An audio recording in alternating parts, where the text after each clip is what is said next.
All right, guys, it's late, and we can't keep them up too long because I sprung it on them today, right? Yeah. Can I call you today and say, hey, I'm coming over? Yep. So, but I know you've all been wanting to see the private collection of new Shed Serpents, a.k.a. Chris McVicar. We're going to see a little bit tonight, and then we're all going to go to bed. Yeah, got to get up early. So. Not together. Yeah, no, definitely not. He's got his own room. Okay, so we're actually in your garage right now that you guys can see. So this is pretty impressive what you've done with basically, I mean, a lot of us have a 2-bay car garage, right? So if you're all in on reptiles, super nerd, wear the crocodile shirt. Yeah. Well, obviously, you've been wearing that one for a number of years. Yeah, it's old. Yeah. So this is what you do. I mean, this is a pretty cool. How many times have you refined your snake room over the years? This is probably, for just the garage, the 4th or 5th time we've changed it completely. Like, we've repainted it 2 or 3 times, and the flooring we've done twice now. So it's come a long way. Now, how long have you been running it in the state that it's in right now? Less than a year. Okay. So and 8 months or so. I love it. Best so far? Oh, by far. All right, so give us your tips and tricks, and then if you guys are lucky, maybe we'll get to meet some snakes too. So from what this used to be, it just used to be like a cave for me, and brightening it up, brighter lighting, brighter walls, the flooring, new cages that are bigger and better. It's just changed my whole perspective on keeping, and it's brought me back to like what kind of got me into keeping. So my passion's definitely jumped back. So just kind of like the enjoyment of it, sitting back and really, yeah. I mean, you could tell it's like, I mean, I know that you newly did the floors and walls and everything, but even the enclosures and everything are just immaculate. Yeah. You've got plenty of room, 8 foot, 10 foot wide, spaces to hang out with the animals. Yeah, we used to have aisles down here and a bunch of snakes, and it's so much easier to work with them now with a lot of space. Yeah, you got room to hang out, just, corralling them the whole time, right? The snakes can get around and actually stretch out, get some room, get some exercise. Okay, so can you take us through okay, here's the support systems of the room or some things you could think about during a build out, and then here are some of the enclosure decisions and keeping styles and stuff. Yeah, so currently we run central heat and air, and then we have some space heaters that help out with that because it's just one unit. But we're actually going to go to a mini split, and it'll control the whole room. So we're going to put the insulation board up on the walls, and this room would be a lot easier to control the temps and humidity than what it's currently sitting at. So I see you already have, this is the kind of insulation. Some of the insulation up now. This is the 2-inch pink foam that they sell at Lowe's and Home Depot. There you go. All right, very cool. Now, what's this lighting that you're talking about? I see it's all chained together. Yeah. So we got all brand new LED lighting. It's super easy to put up, just chains together, and fairly cheap. And then for anybody that runs ceiling fans in your shop, these are the best ceiling fans I've ever had. It's contained, so you don't have to worry about the snake accidentally hitting it unless it comes directly up underneath it.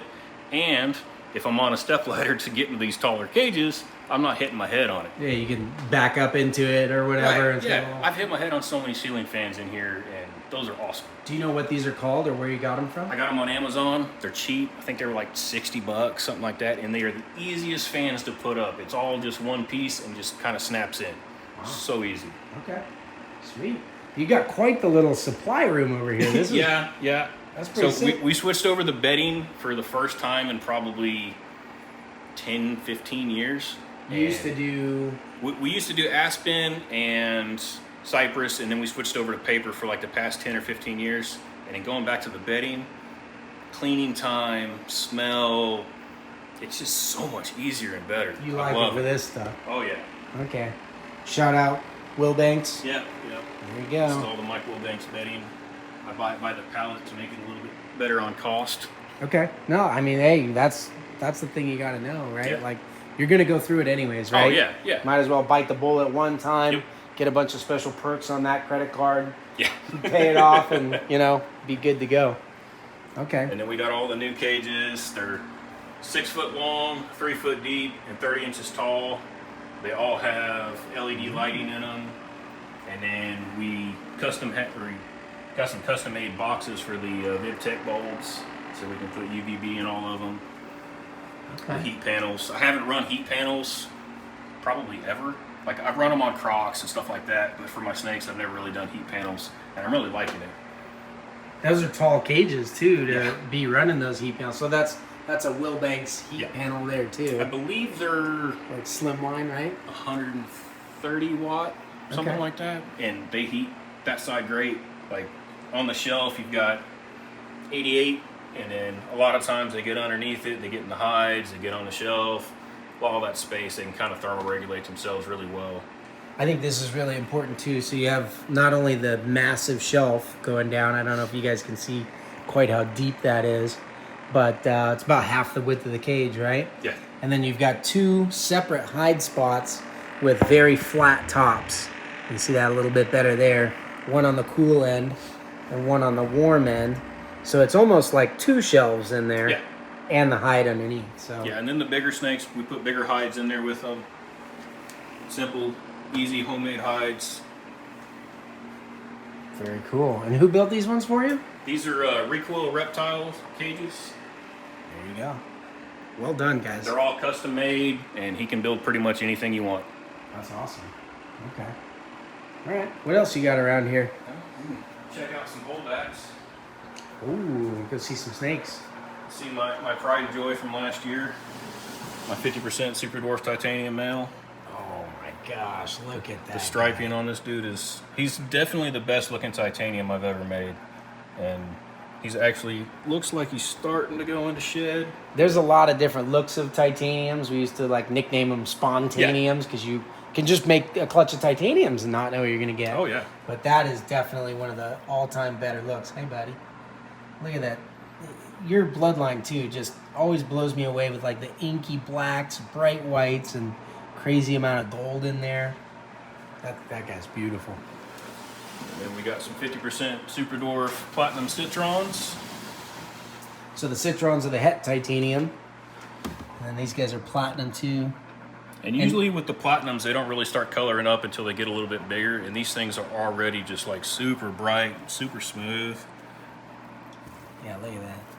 And the Citron has similar to a platinum look as well too, where it like amps up the yellow. Yeah, it and definitely amps up the colors. Smooths it out a little bit, so you got a big. It like doubles up on them. Yeah. Look at the difference between the dorsal and the side there. So clean and vibrant that is. That's very cool. And this clutch had a lot of variance in color and pattern. There's one of the females that I held back. Now you said you're going down this platinum titanium road, and you've never seen a platinum titanium before. No, I've seen them. I couldn't find pictures of them to show people. What you're trying to make. Because Jay's made, quite a few over the years. And I've even made the platinum titaniums are incredible. Yeah, they're amazing. Yeah. So this girl's got a really nice stripe down her back and her tail. Same clutch, but different look. Very different. Yeah, completely striped. That's awesome. Love it. I love the gold and the silver. Like how there's very little distinction. It kind of like, they look like almost like faded in and out between the gold and the silver, that little sun rays. That's awesome. Here's one of my other holdbacks. Is a Slayer Phantom Marble male. Posset Anery. I'm going to try to put to my green female eventually. I mean, you got a lot of a Phantom Marble, but look at that. What the heck happened to that thing's head stamp? Right? Looks like he's got war paint on. That is cool. One of my favorite things about marble, I don't know if you've noticed this, but the side, we were just talking about the black and the gold, or the silver and the gold interplay. I love how that gets messed up with the marble. Everyone focuses on dorsal pattern, which is cool. I just don't think that's where it's at when you compare it to like these crazy sides that like every scale is different all over the place. Some of the other ones had a completely different color too, and their sides were just so broken up like that. Yeah. They were really neat looking. That's what I love, when that marbling goes all the way across. That guy does. Like his back pattern was more impressive, but the other one's sides were really neat. Well, how much Slayer is in this thing? 50% Slayer. Okay, that's a good percentage. Yeah. We were talking earlier about how much we liked crossing the Slayers into things, because just that little drop of blood blasts it away. I wish I've got another little bit of Slayer blood female over here. She's 25% Slayer. She's in shed, unfortunately, but this is my green female. I'm sure people have seen pictures of it. This looks like that. What's that morph in Indonesia? This looks like its own morph. Have you seen it with no black? Like, where'd all the black on that animal go? It's just the base color and the dorsal pattern, and then she's all... So what morph is that one? She's a Anery Marble Sunfire. Anery Marble Sun. Anery Sunfire. What a cool combo, right? Like, you wouldn't think the two would go together. Oh, yeah. They're I think traditionally everyone wants, like, the Raiders colors out of the Anery, like black, silver, white. I like that green. Yeah, it's Sunfire greens and blues and colors that shouldn't exist on a retic. And then we got the first 50% Super Dwarf Titanium female I ever made. She's a 2019. Hi, cutie. That is cool. Now, she's got a couple of those white spots. They just don't connect all the way down the back like the male. Some of them have this, see this darker line between the dorsal and the side? I also like, we call them pinstripes or whatever. They get like a black line down the side, right where that's at. That's another cool look. Yeah, she kind of faded out more, but I believe the male you had more black striping, didn't it? Or not black striping like that one, but like the one that two stripes. My male's name is McVic. So, but yeah, he's got the real two-tone for sure, like between, the separation and everything. He was a little darker too. She is cute. Look at her. Hi. You want to come out and play? I want to play too. Look at that. What is this? That's a tiger het hypo. Oh, I was gonna say, look at all the one black of two on that mainlands thing. I still have. Holy moly. Yeah, she's got a really nice classic tiger look. So this is something that I've always said. You were asking me about what other morphs I want to do in Super Dwarf, and honestly, my answer is like none. If someone else will do them, it's so much to develop. It's a lot of work. A new recessive gene, and then actually get it to where it's like consistently small results in your snakes. It just takes forever. I'm 10 years in on titaniums, and I haven't made a visual codon yet. Yeah. Like, it takes so long. Yeah, so it's like, anybody, please do it, and I'll just buy one. I told you, I don't know if you were hatched, I was like, congratulations, can I have one? And I wanted a male, and you didn't get enough. Well, so I didn't make a male the first year. But you kept him. I made it the second year. Oh, okay, okay. But I kept him. Yeah. So he kept the male. So I guess it was the second year I tried to buy one off of you. Yeah. So I got a female, and then you sold me the male later. So, and we got eggs due to hatch any minute as of the time of recording this video. I don't know when you guys are going to see it. Fingers crossed, platinum titaniums in that clutch. Visual platinum titaniums, which I'm excited about too, because your bloodline has one very specific look. We were looking at some of the babies there. Ours is totally different. They just completely look different. So I'm really cool. I think it's gonna be really cool to see the cross. Yeah. And see, I'm hoping there's a lot of variety in the clutch. Oh yeah, I'm sure there will be. I mean, you've got that smooth, nice, creamy colors and stuff of my line, and then the crisp colors of yours. Like, I think it's gonna mix really well. Mine look a lot more like this, kind of like the silvers and the grays and the kind of sprinkling and the chaos and dirtiness. And yours are like the super clean, bright. Kind of the difference between this look on an animal where it's very clean and nothing in the background, and this look where it's like very dark and dirty, and I can't wait to see that in titanium. Like, what does a dirty titanium even look like? They're kind of a clean morph, so hopefully it comes through unexpectedly somehow. Yeah, and then maybe one day make some Anery titaniums. Yeah. Oh, heck yeah. I mean, that's been my target from... Right. I have a specific combo I'm going from, but I definitely can't tell you because we're in a friendly race here. Right. So he beat me to the titaniums, but I'm going to beat... I think when you sold me my first male, I waited till after I had it in hand to tell you, by the way, I have this 2-year-old platinum het titanium female. Like, you do? But hey, I'm excited about it. Like, I've been wanting to see platinum titanium since I made the first possets. Yeah. And I started with possets, got lucky, picked out a pair, because Citron's pretty easy to tell. Yes. And made visuals, and ever since then I've just been waiting to see a platinum. That's exactly what I was talking about with, like, let somebody else develop the morph, say, great job. I love jagging with people and be like, you got there before me. But I'm like, thank you for keeping 64 holdbacks on your own for 10 years. You know what I mean? Yeah, so... You saved me 10 years of work. Yeah, I'll just pay you whatever you want at this point. So, yeah, I'm excited. Can I ask you, what's your favorite animal out of all your, like, super dwarf retics? What's your favorite in your collection? Her? Yep. Yeah? When she fires up with that nice green color, I love it. Yeah. And then second would definitely be her. The titanium? Yeah. I mean, that's that's like the visualization of a dream, right? It's kind of what. When I first got into retics, I had a business partner, and titanium was one of the first snakes I ever had, and this was just before Jay proved out titanium. So I've always had a special spot in my life for titanium. Did yours come from prehistoric then? Because I know there was the other. Gremlin. What was it called? Gargoyle. Gargoyle. Yeah. Was that you? That was me. Okay. Yeah. Right. That was a weird story, but when you're figuring stuff out, like no holds or barred, you're trying to figure. It was a wild caught titanium, and we were trying to figure out, if it was the same as Jay's stuff, and then Bob ended up with the titanium. So my stuff came from Bob, but it was Jay's line. So these are Jay's line titanium. Oh, okay. So they are. So this is not the gargoyle then. Okay. No. As far as I know, the gargoyle line is gone. Really? Yeah. No more. Oh, okay. It took me 8 years to prove that line out. Yeah. 8 years to get a female to breed. But then it's gone. Yeah. You didn't even keep any of it. Well, I kept the female for a few years after that, and Bob ended up with it. So I don't know if Bob still has it or not, but she was a big, mean snake. Okay. Interesting. Yeah. Even though like a lot of these things do end up being the exact same morph, and you found multiples, you could say, are they different lines or. Right. Like, I guess you could debate, like, okay, this one traces back to that animal, so it's one line, or maybe they're different lines if they're incompatible. Like, I don't even know how people do that. But even if they are the same morph, I love having the different lineages of those morphs. So you can be like, yeah, this one's gargoyle, that one's titanium. Is there a difference? Is there not? Like, who knows? But it's still fun history. Well, and a lot of times they have a little bit different look. Sometimes they have different locality blood influenced in them. So, getting different lines of them can help. Right. Yeah. We've seen that with stuff like Motleys and things that have multiple different occurrences of them popping up, like just how different they look. Yeah. So, very cool.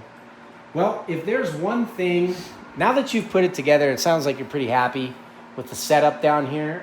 This is obviously a very nice, easy, kind of convenient one-man operation, if you will, right? Like, there's you can't emphasize enough when you have snakes, even like dwarf and super dwarf, some of the larger bloodlines of those, still a lot of work for those animals.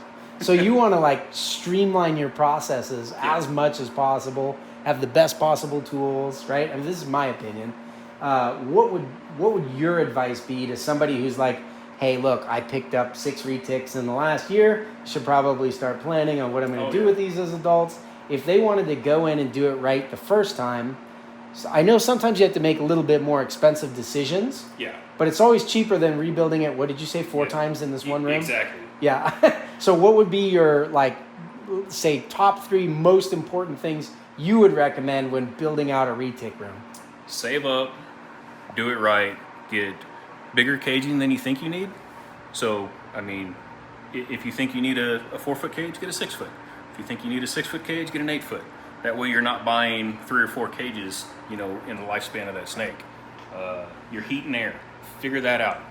For the whole room. For the whole room. Yeah. So whether you're using space heaters, central heat and air, mini split, window unit, whatever it is, get that set up and running for a little bit, and you may or may not have to change it out, but invest in that, because that is going to keep your room temperature controlled for the life of it.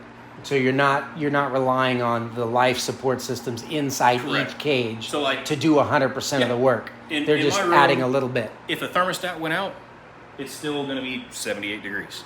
So that's a big thing that people don't really think about, I think, a lot of times, and it'll save you in the long run.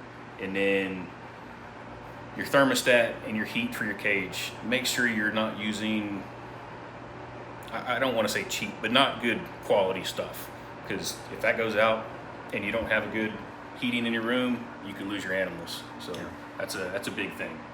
Yeah, especially with the heating elements. Some of you guys probably remember some fairly tragic videos that we've had where whatever equipment would fail on, that's where you get really big issues. Failing off is bad. Yeah, I had it fail on one time, and I lost 2 adult females in my old setup, and it was devastating. Yeah, we lost a season of eggs because it happened on the incubator. Yeah. Jeez. But that sounds like awesome advice. Thanks, dude. I love what you've done here. It looks really good. Really good. Don't you guys think so? I think I need floor like this. What do you think? This is like I don't know if it's not been that way very long, but this looks clean enough to eat off. It is super easy to clean too. Yeah. Like it's got a little bit of a grip, just enough where you're not going to slip and fall, but so easy to clean. Yeah, that's pretty cool. I love it. That's cool. I even like the blue gray. This would be like my wife's room of choice. She's anything with this kind of gray. My wife picked out the color. Oh, there it is. I'm more color one, so It's a chick thing. She picks out the color. But I feel very calm in here. It's a, Like I said, it used to be a cave that was like a dark brown, just kind of ugly. And now I feel like I'm laying on a lavender scented pillow. Yeah. Pretty sweet. All right. Thanks again, man. Yeah. Thank you.